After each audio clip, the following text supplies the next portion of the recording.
Actually, my mother found the program on the internet, and she made the call, and they gave her the steps that was necessary to get me enrolled.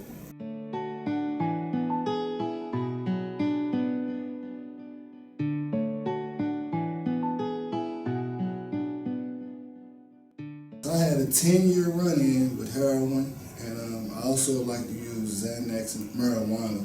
So after 10 years, you kind of like get tired of being sick, you get tired of feeling down, not having any motivation, and I was just ready to make a change. I have went to other treatments, but they all been court stipulated or probation and parole.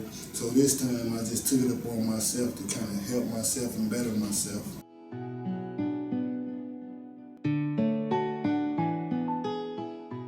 Just being able to have a one-on-one sessions, having a therapist as well as patient advocate and a case manager, like those 4 things was like very helpful to me, because everything is not based on a group setting.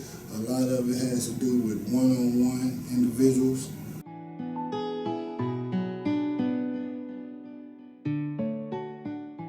Well, they were most helpful for us wanting to know a lot more about you. Like other treatments that I went to, they all been like just group-based. It's always a group atmosphere, it's always a group discussion, but it's a lot of one-on-one. They want to know about you, like your inner deeper feelings, your emotions. Like they want to know what made you actually do what led you to you. So with that, I felt like I was able to get off a lot more, because it's a private setting. I don't have to worry about what the other guys or the other girls in the group might think about my story or how I got here.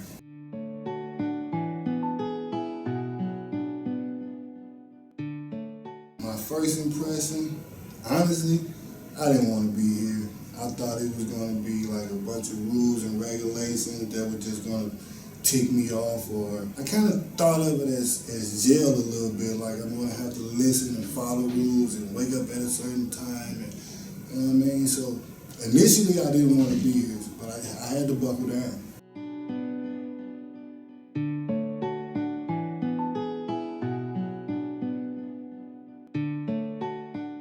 Just to gather the tools that was needed in order to stay clean once I get out of treatment. My expectations weren't so high until I opened my mind to bigger and better things. Yes, Sovereign most definitely exceeded my expectations. Like, I didn't think that it would be as helpful as it was.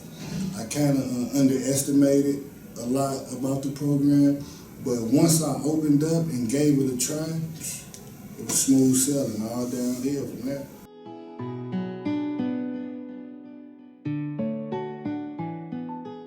The residence, it was nice.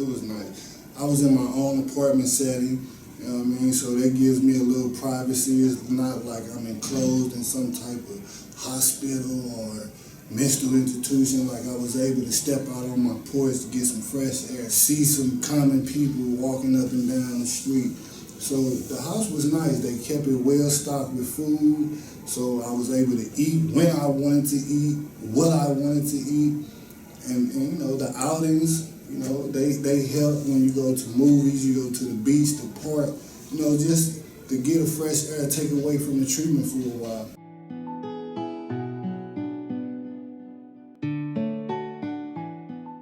Oh man, my experience with the therapist was great. Like, we got along so well. Like, we talked about any and everything. Like, there's no boundaries on what you can share with your therapist, you know what I mean?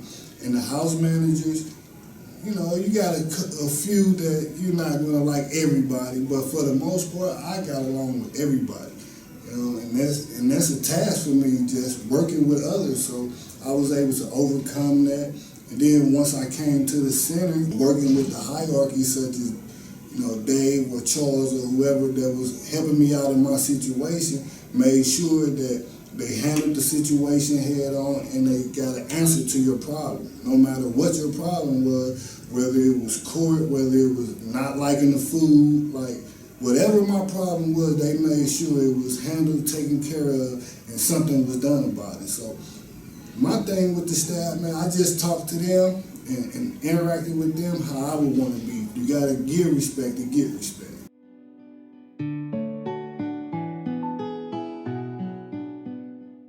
They were okay. We had fun.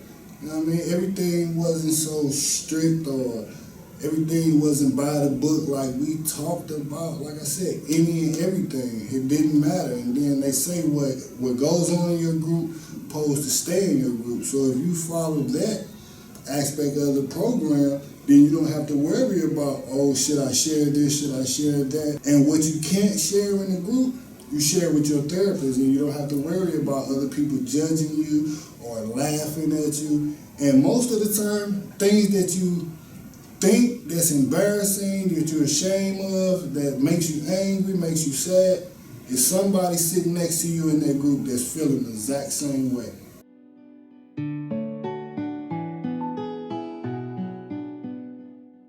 Yeah, I like sex intimacy.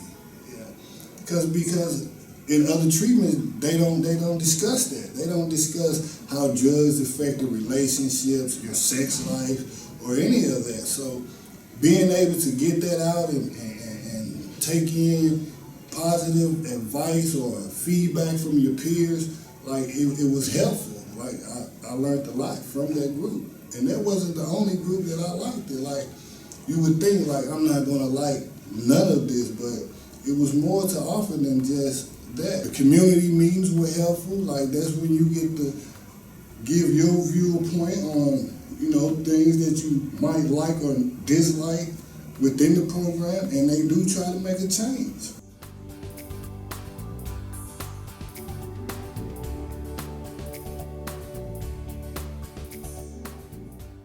I really think they focus on individuals.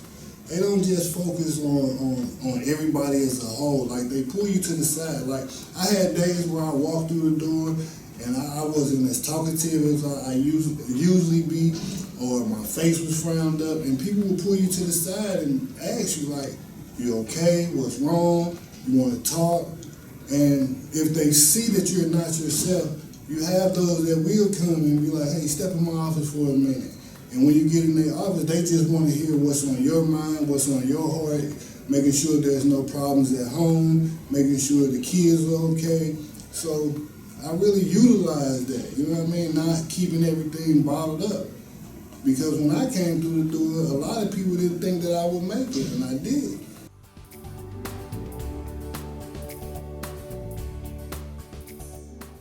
My friendship with my peers.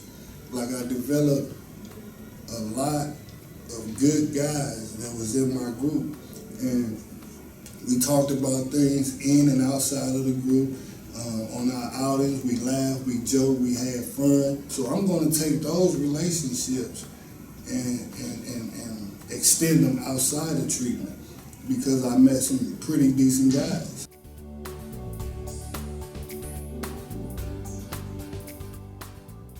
I would most definitely tell anyone that I knew that was trying to get help or seeking help that I got the number in my phone. I would give it to anyone, because Sovereign goes above and beyond. Like they just don't worry about the drug aspect of treatment. They want to know where you're going after treatment. Do you have a job? Do you have a place to stay? Do you have clothes on your back? Do you need assistance from the state, whichever side of the state that you're in? So it's very helpful to any individual that wants to get help. And what I would tell the newcomer is, anytime you're at some place new, you feel out of place, you probably don't want to be there, you're irritated, the people around you are aggravating, and you find any and every reason to leave. But if you really want help and you really want to get your life on track, just buckle down and give it a try. Like I went to meetings when there wasn't mandatory. Like Sovereign, they take you to the gym. Like you can go to church. Like you can do anything that you're doing out on the streets if you just talk to the right people and be willing to apply yourself. Like without write-ups or infractions or any of that, you'll have a smooth sailing. And just give it your all. I promise you, if you make it past your first week, it'll be smooth sailing from there.